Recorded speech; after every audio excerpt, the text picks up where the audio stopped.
Hello everyone. हमने तुलसीदास जी का ये राम लक्ष्मण परशुराम संवाद पढ़ा। पूरा चैप्टर आपका कंप्लीट हो चुका है। हमने तुलसीदास जी के बारे में भी जान लिया है। अब हमको प्रश्न अभ्यास के प्रश्न देखने हैं। तो आपके जो चैप्टर है जो राम लक्ष्मण परशुराम संवाद है, आप जाहिर है कि उसी पे आधारित क्वेश्चन होंगे। तो चैप्टर तो मैंने पूरा एक्सप्लेन कर दिया है, तो आपको चैप्टर के अनुसार क्वेश्चन भी आपने देखा होगा, तो आपको आंसर भी समझ में आ रहे होंगे। लेकिन मैं जैसे हर चैप्टर का नोट्स आपको बनवाती हूँ, उसी के आधार पे आपको क्वेश्चन आंसर का नोट्स मैं आपको तैयार करवाऊँगी। आपको क्वेश्चन आंसर उसी में से फाइंड करके खुद लिखना होता है।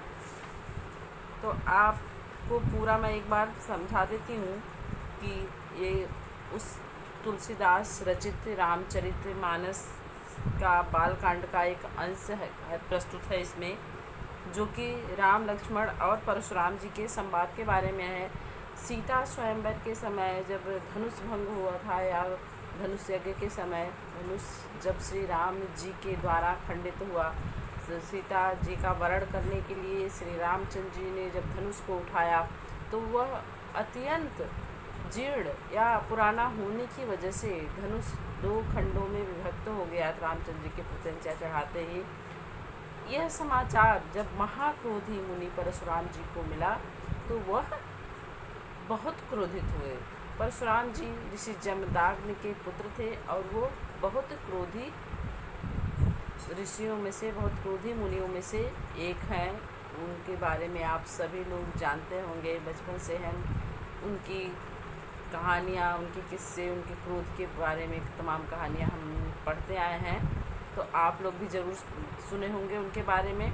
तो वही परशुराम जी जो शिव के अनन्य भक्त थे, जब उन्होंने सुना कि हमारे परम पूजनीय, हमारे इष्ट शिव जी का धनुष जनक जी की सभा में किसी ने तोड़ दिया है, खंडित किया है, तो वो अत्यंत क्रोधित हुए और अपने धनुष बाण और फरसे के साथ उस सभा में उन्होंने प्रवेश किया।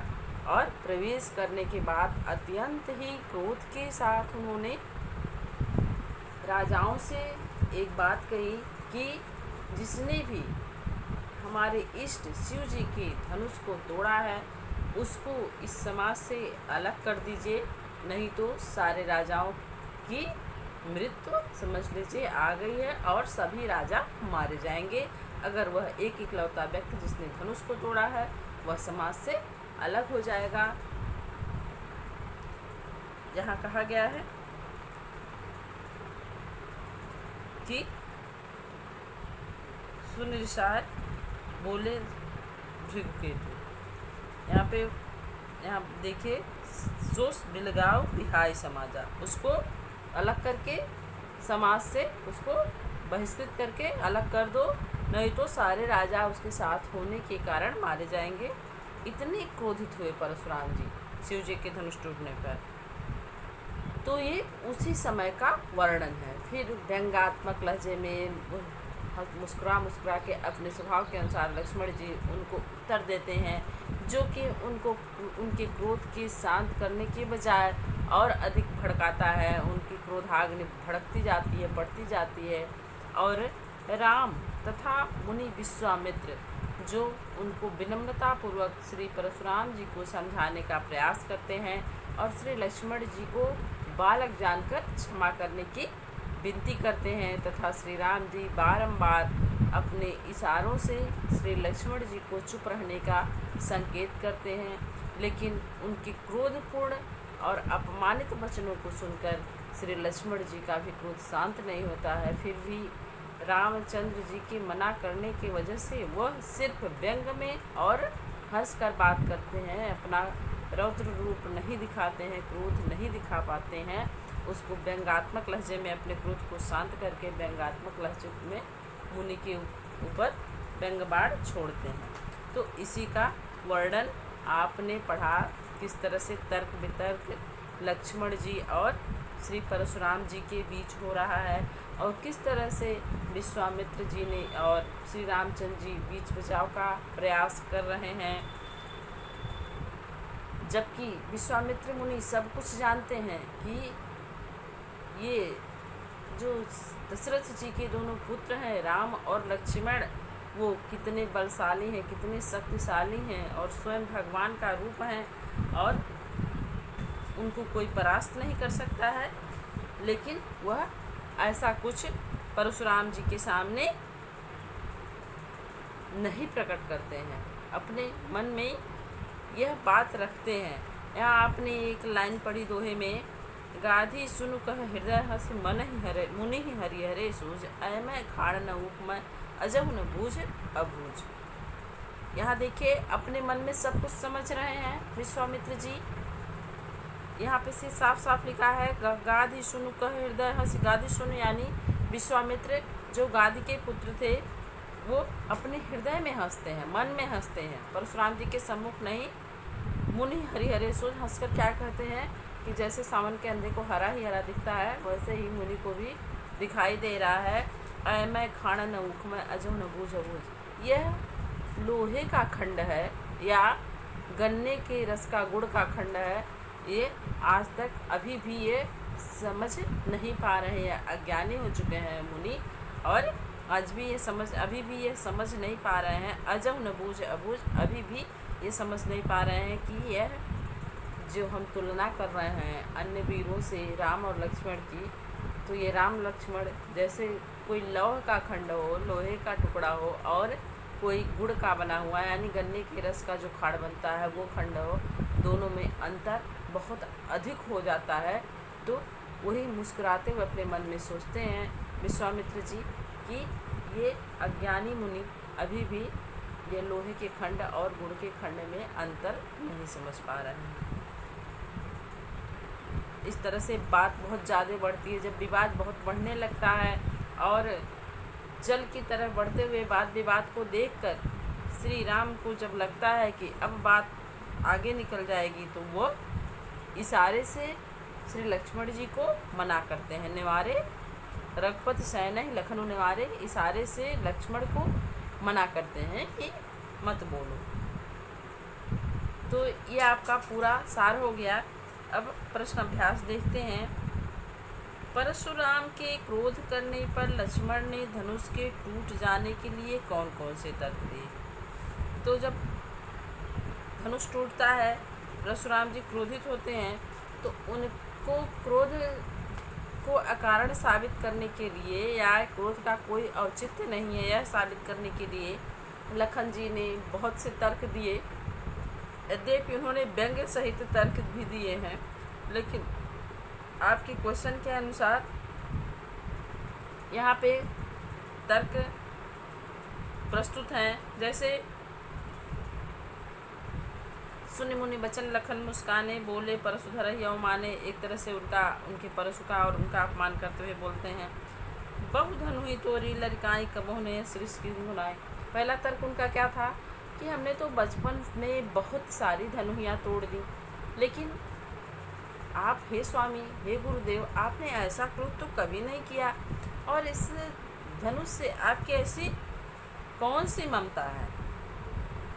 इस धनुष पर आपका इतना स्नेह क्यों है? जब हमने बहुत सी धनुषियाँ तोड़ी तब आपने इतना क्रोध कभी नहीं किया, तो इस धनुष से इस तरह का अथाह स्नेह आपका क्यों है? दूसरा तर्क है उनका, सुनो देव सब धनुष हमरे जाना। लखन कहाँ से हमरे जाना, सुनो देव सब धनुष समाना। कहते हैं कि हमारे समझ से तो सभी धनुष समान ही होते हैं, धनुष में कोई अंतर नहीं होता है। धनुष का कार्य होता है उस पर तीर लगाकर तो तंचा चढ़ाई जाए और अपने शत्रु पर वार किया जाए, बस धनुष का काम यही है। तो सारे धनुष समान ही होते हैं, किसी धनुष में कोई विशेषता हो ये हमें नहीं समझ में आता। ये उनका दूसरा तर्क है। तीसरा तर्क उनका है, का छतिलाभ जून धन तोरे, देखा राम नयन के बोरे। कि इस जीर्ण धनुष को तोड़ने से भला श्री राम जी का कौन सा हानि लाभ हो सकता है? उन्होंने तो बहुत ही प्रेम पूर्वक इस धनुष को देखा था, उनका कोई उससे शत्रुता नहीं थी उस धनुष को। तो तीसरा तर्क उनका यही है कि हमें नहीं समझ में आता कि इस जीर्ण धनुष को तोड़ने से श्री रामचंद्र जी का कोई हानि लाभ होगा।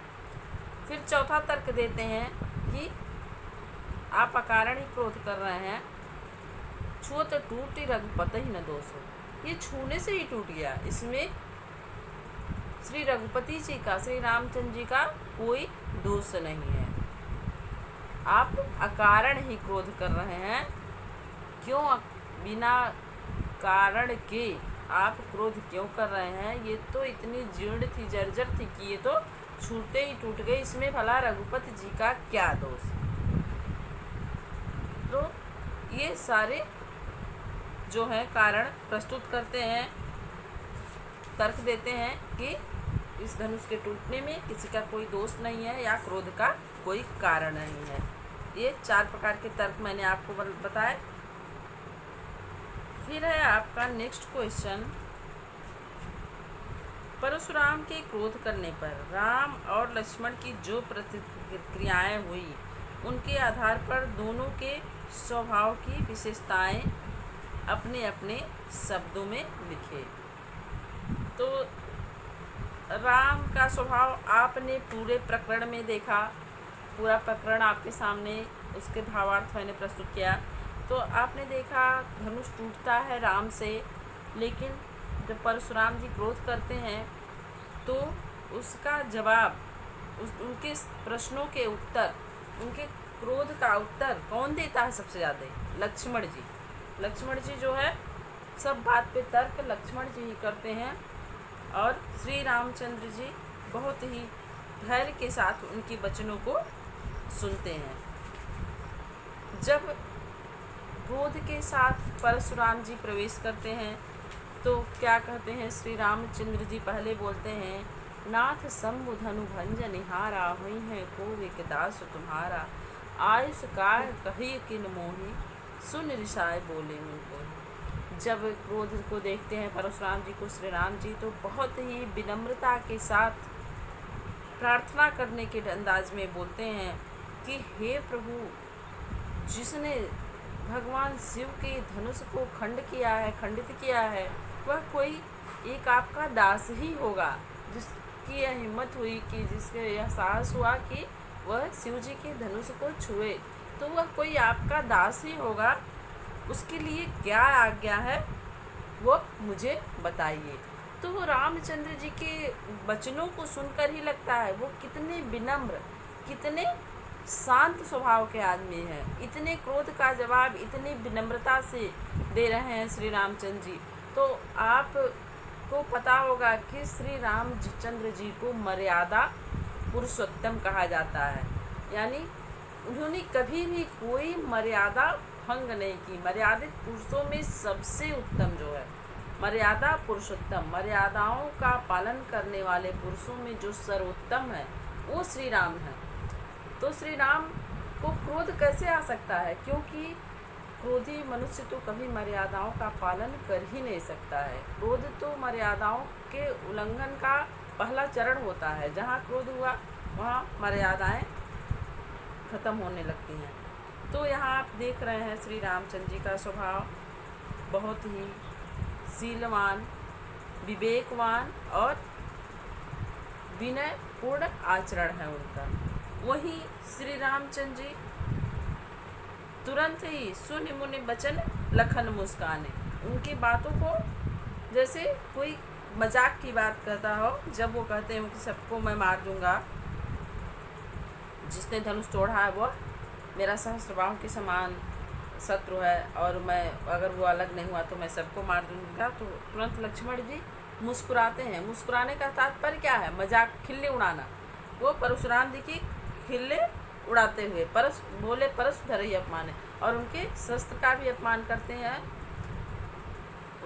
एक तरह से उसकी अवहेलना करते हुए, यानी उसका उनको कोई डर नहीं है, कोई प्रार्थना नहीं, कोई भी नहीं, सीधे सीधे उनके बात का तर्क देते हैं कि हमने बहुत सी धनुइयाँ तोड़ दी, तब तो आपने क्रोध नहीं किया, अब आपको बहुत क्रोध आ रहा है, इस धनुष से क्या स्नेह है भाई?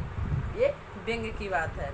तो आप देख रहे हैं दोनों के वचनों द्वारा ही दोनों के स्वभाव का अंतर दृष्टिगोचर हो रहा है। जहाँ राम बहुत ही प्रार्थनापूर्ण ढंग से प्रार्थना करते हुए, विनयपूर्ण ढंग से शीलवान होते हुए उनके समक्ष एक दास के रूप में अपने आप को प्रस्तुत करते हैं, वहीं श्री लक्ष्मण जी उनकी बात का व्यंग करते हैं, उनकी बात पर व्यंग्यात्मक वचन बोलते हैं, उनकी खिल्ली उड़ाते हैं और साथ ही साथ ये भी कहते हैं, लखन कहाँ हंसे मृदाना, सुनो देव सब धनुष समाना। और मेरे लिए तो सभी धनुष समान हैं। वो जीर्ण धनुष टूट गया तो उसमें श्री रामचंद्र जी का क्या दोष है, जबकि रामचंद्र जी में क्या बोलते हैं, संबुधन भंजन निहारा हुई है कु एक दास तुम्हारी। ये शिव धनुष तोड़ने वाला कोई आपका सेवक ही हो रहा होगा। और ये क्या कहते हैं लक्ष्मण जी कि वो जीर्ण धनुष तोड़ने से भला हमारा क्या हानि लाभ हो सकता है। तो इस तरह से दोनों के स्वभाव में अंतर दृष्टिगोचर हो रहा है। जहाँ लक्ष्मण जी उग्र स्वभाव के असहनशील हैं, वहीं श्री रामचंद्र जी सील उनके अंदर इतना है कि वो उन्होंने तो केवट से भी इतनी विनम्रता से बात की थी। आपने रामायण के बारे में अगर सुना होगा, रामचरितमानस के बारे में थोड़ा बहुत तो जानते होंगे। तो जितने ही विनयशील हैं श्री राम, उतने ही उत्तेजित है श्री लक्ष्मण जी। तो दोनों के स्वभाव में यही अंतर है। जहाँ रामचंद्र जी की प्रतिक्रिया होती है कि वही है कोई एक दास तुम्हारा, वहाँ लक्ष्मण जी क्या कहते हैं, यहाँ कुमड़ बतिया क्यों ना आई, जे तर्जनी देख पर जाए, पुन पुन मोह दिखाओ कुठारू चहत उड़ावन ठोक पहाड़ू। उनकी धमकियों को या उनके क्रोध को लक्ष्मण जी क्या कहते हैं कि आप तो ऐसे लगता है जैसे फूंक मारकर पर्वत को ही उड़ा देंगे। हर बात में उनके तर्क करते हैं, व्यंग करते हैं और उनके क्रोधाग्नि को भड़काने का प्रयास करते हैं। जबकि श्री रामचंद्र जी अपने विनयपूर्ण वचनों से उनके क्रोधाग्नि को शांत करने के प्रयास में लगे हुए हैं। वह अपनी आँखों के इशारों से लक्ष्मण को भी मना करते हैं, चुप रहने को कहते हैं और अनुचित बोलने को सर्वथा मना करते हैं। तो ये दोनों के स्वभावगत विशेषताएं हैं अलग अलग। राम के अंदर शील है, मर्यादा है, विनम्रता है और लक्ष्मण वहीं उत्तेजित स्वभाव के, गर्म मिजाज जिसको कहते हैं, बहुत ही उत्तेजित और उग्र स्वभाव वाले हैं, जिनको कोई भी गलत बातें बर्दाश्त नहीं होती हैं और जिसको कहते हैं क्षत्रिय का खून खौलना। तो उनके अंदर वो क्षत्रियता वाले गुण हैं और श्री रामचंद्र जी के अंदर मर्यादा पुरुषोत्तम वाले गुण हैं। तो ये दोनों के विचारों का अंतर हो गया इस पाठ के आधार पर। फिर तीसरा क्वेश्चन है आपका, लक्ष्मण और परशुराम के संवाद का जो वंश आपको सबसे अच्छा लगा उसे अपने शब्दों में संवाद शैली में लिखिए। तो राम और लक्ष्मण जी का जो तर्क वितर्क है वो आपको कौन सा जो पैरा है, कौन सा पैराग्राफ आपको सबसे अच्छा लगा उनके तर्क वितर्क का, वो आपको सबसे अच्छा लगा उसके बारे में आपको लिखना है। तो आपको कौन सा पसंद आया आप लिख सकते हैं, मैं आपको करवा दे रही हूँ।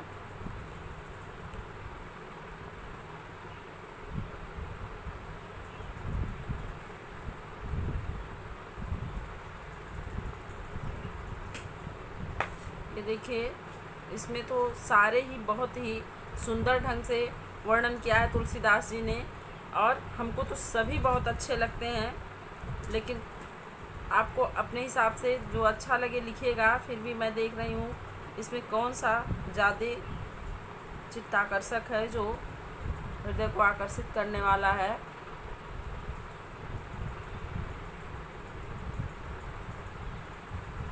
देखिए यहाँ पे जो आपका चौथा पैराग्राफ है, कौशिक सुनहु मंद यहु बालक कुटिल कालवश निज कुल खालक भानुवंश राकेश कलंकु निपट निरंकुश अवध असंकु। इसमें जो उपमाएं दी गई हैं बहुत ही सुंदर ढंग से कवि ने वर्णन किया है। उन्होंने विश्वामित्र जी से कहा कि यह आपको संवाद शैली में इसको लिखना है। तो आपको लिखना है, परशुराम जी बोले, हे विश्वामित्र, यह बालक बहुत ही कम दिमाग का अज्ञानी है कुटिल, साथ साथ यह कुटिल यानी बहुत ही दुष्ट स्वभाव का है। दुष्ट स्वभाव का क्यों है? क्योंकि यह काल के बस में हो गया है, इसलिए काल के बस में होकर काल जो इससे करवाना चाह रहा है, इसको मृत्यु निकट आई है, इसलिए काल यह अपने कुल का घातक बन गया है। भानुवंश राकेश कलंकु, यह सूर्यवंशों में सूर्यवंश का जो चंद्रमा है उसके लिए यह कलंक के समान है, और यह निरंकुश है, जिसके ऊपर कोई अंकुश नहीं। किसी की बात सुन, जैसे लोग कहते हैं ना, ये बच्चा किसी की बात नहीं मानता है तो वह बदतमीज बालक माना जाता है, उसी तरह से ये कह रहे हैं कि यह निरंकुश है, इसके ऊपर किसी का अंकुश नहीं, बड़े छोटे की मर्यादा इसके पास नहीं है, और यह अबुध है यानी यह बुद्धिहीन है, असंकु है, निडर है यानी निडर है, और ये क्षण मात्र में काल का ग्रास बनने वाला है। मैं चिल्लाकर पूरी सभा के बीच यह बात करता हूँ, मुझे किसी का डर नहीं है कि यह एक क्षण में यह मृत्यु का ग्रास बनने वाला है। तुम अगर, विश्वामित्र से कहते हैं, अगर तुम इसे हट करके बचाना चाहते हो तो इसको मेरा प्रताप, मेरा बल, मेरा क्रोध समझा दो, नहीं तो ये क्षण मात्र में काल का ग्रास बनने वाला है।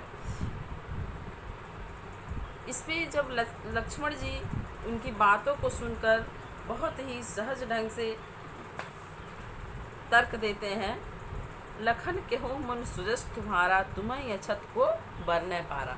यहाँ पे बहुत ही सुंदर वर्णन किया है कवि ने कि जैसे एक लोकोक्ति, एक मुहावरा है, अपने मुंह में या मिट्ठू बनना। तो यहाँ आपने देखा कि परशुराम जी अपने क्रोध का, अपने यश का बार बार गान करते हैं, उस पर बहुत ही सुंदर व्यंग लक्ष्मण जी कहते हैं।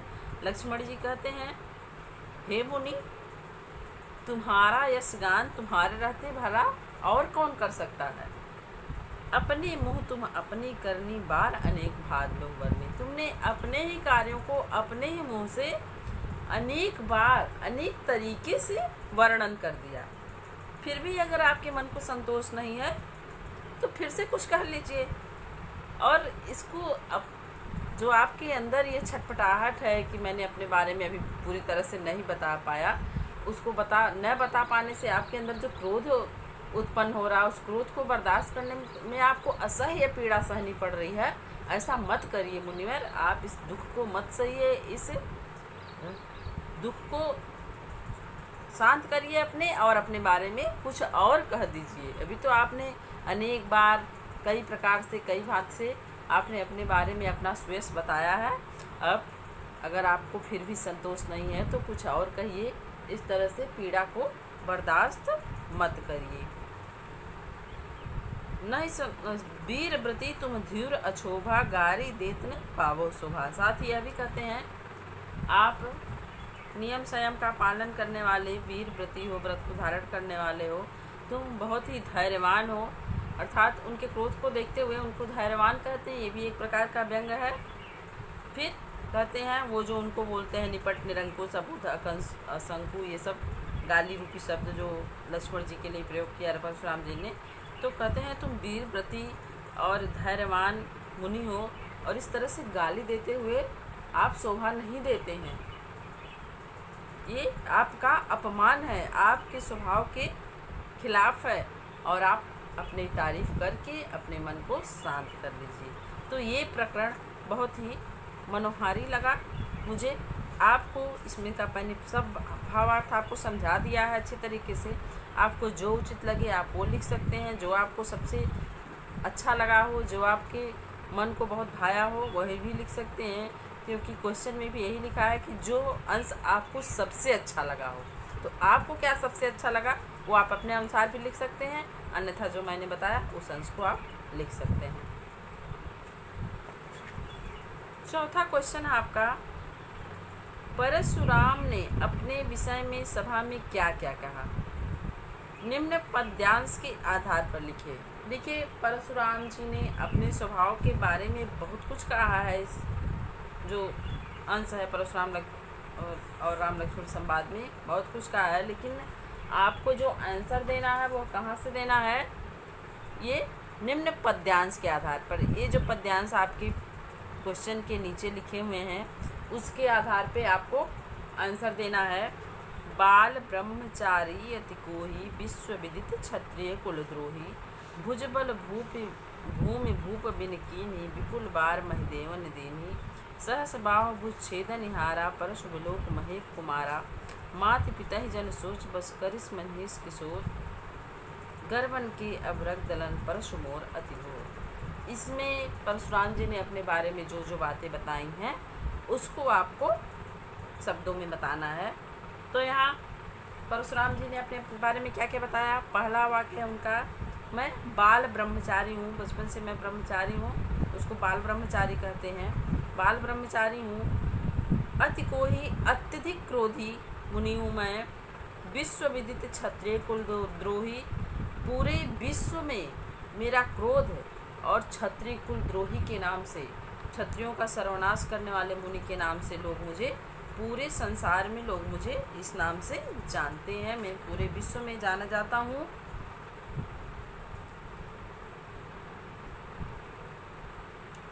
पूरे विश्व में उनको किस नाम से जाना जाता है? क्षत्रिय कुल द्रोही, अर्थात क्षत्रियों के शत्रु, और बाल ब्रह्मचारी हैं और अत्यधिक क्रोधी भी हैं, तो यह पूरा संसार जानता है। इन्होंने अपने बारे में बताया। भुजबल भूमि भूप बिन कीन्ही, अपने भुजाओं के बल से, अपने बाहुबल से मैंने इस धरा को, इस पृथ्वी को राजा विहीन, नृप विहीन कर दिया है बहुत बार।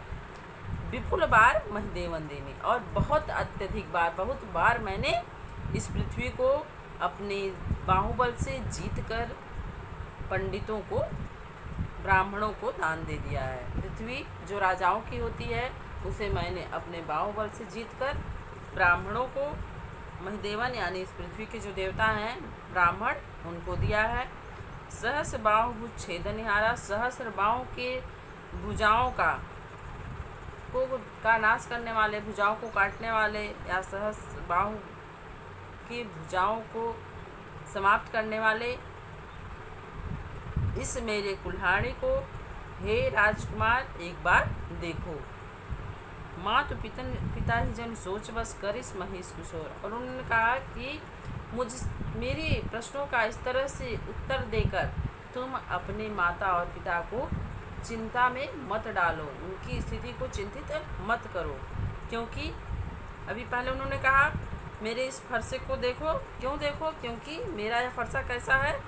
गर्भन के अभ्रक दलन, यानी गर्भ में पल रहे बच्चे, माँ के पेट में पल रहे शिशुओं का सर्वनाश करने वाला, उनको मृत्यु के घाट उतारने वाला मेरा यह फरसा इतना कुटिल है, इतना कठिन है कि यह पेट में पल रहे बच्चे, अर्थात गर्भन के अभ्रक दलन, गर्भ में पल रहे शिशुओं का भी नाश करने में मेरा यह फरसा सक्षम है। तुम तो मेरे समक्ष खड़े हो। तो ये सब बातें इस पद्यांश के आधार पे परशुराम जी ने अपने बारे में बताई हैं। तो ये आपका 4 क्वेश्चन हो गया, और अभी आपकी इस, चलिए एक क्वेश्चन और कर देते हैं, आपका 5वां क्वेश्चन, क्योंकि 10 क्वेश्चन है तो नेक्स्ट वीडियो में 5 क्वेश्चन और हो जाएगा। लक्ष्मण ने वीर योद्धा की क्या क्या विशेषताएं बताई हैं? तो यहाँ पे आप देखिए, लक्ष्मण ने वीर योद्धा की बहुत सी विशेषताएं बताई हैं।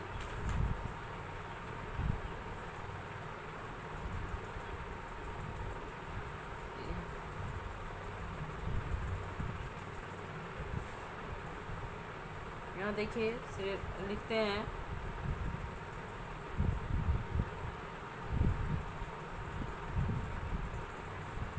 भृगुवर परस दिखावहि मोहि, विप्र विचार कर बचौन नृपदोहि, मिलन कबो सुभट रन गाढ़े, द्विज देवता घर ही के बाढ़े, अनुचित कह।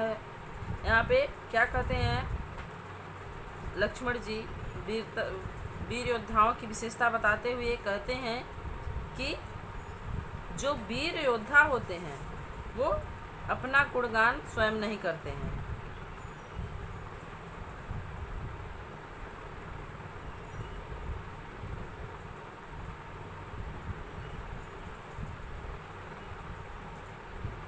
और अपने जो आप बार बार अपने बारे में बता रहे हैं कि मैं पूरी सभा का संहार कर दूंगा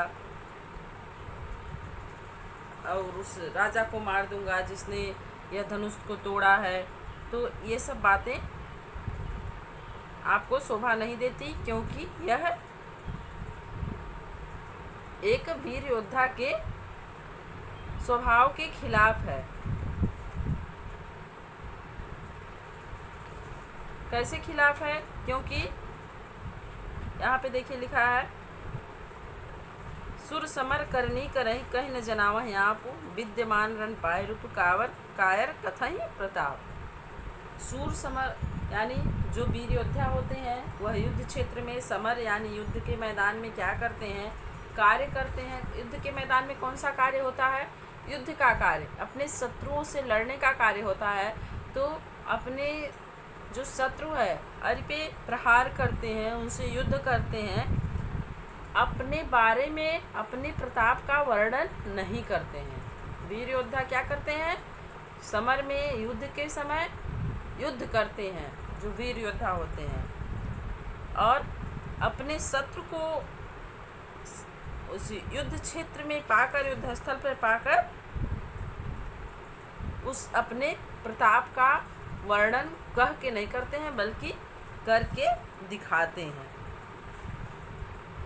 और तुम तो जैसे बार बार मेरे लिए काल को पुकार रहे हो, अगर मारना है तो सीधे मारो। ये व्यंग करते हुए परशुराम जी से कहते हैं लक्ष्मण जी कि वीर योद्धा की विशेषताएं होती हैं कि वह रण में कार्यों से अपने आप को योद्धा सिद्ध करते हैं, अपने प्रताप की गणना करके, अपने यश गान करके कि मैंने ये इनको मारा, उनको मारा, ये कर दिया, वो कर दिया। अपने गुणों का बखान करके कोई योद्धा नहीं बनता, बल्कि जो करके दिखाते हैं समर में, जो अपने रूपों से, अपने शत्रुओं से युद्ध करके उनसे वे विजय प्राप्त करते हैं, वो सही मायने में योद्धा होते हैं। तथा शत्रु को सामने पाकर उन्हें अपनी विशेषताएं गिनाना, ये एक वीर योद्धा का काम नहीं है, बल्कि उससे युद्ध करना, उसको परास्त करना, ये एक वीर योद्धा का काम है। तो ये सारी विशेषताएं एक वीर योद्धा में होनी चाहिए। यह लक्ष्मण जी के कथनों से स्पष्ट हुआ है कि वीर योद्धा कभी कथनी से नहीं आगे होते हैं, करनी से आगे होते हैं। तो इस हिसाब से आपका 5वें क्वेश्चन का आंसर भी कंप्लीट हो गया। इसमें इन 2 लाइनों में जो है, सूर समर करनी करें कहीं न जनावही आप, विद्यमान रण पाए रूप कायर कथई प्रताप, ये आपका इन 2 लाइनों से पूरा आपका स्पष्ट हो जाता है कि एक वीर योद्धा की विशेषताएं क्या क्या होती हैं। इसको आपको करना है, और ये आपको क्वेश्चन आंसर अपनी फेयर कॉपी में करना है। नोट्स के हिसाब से मैं बनवा देती हूँ, आप उसको क्वेश्चन आंसर में कन्वर्ट करके लिख सकते हैं। तो ये आपके 5 क्वेश्चन कंप्लीट हो गए हैं। बाकी के 5 क्वेश्चन आपके नेक्स्ट वीडियो में करवा दूँगी। अब आज का वीडियो ही कंप्लीट होता है। Thank you, have a great day.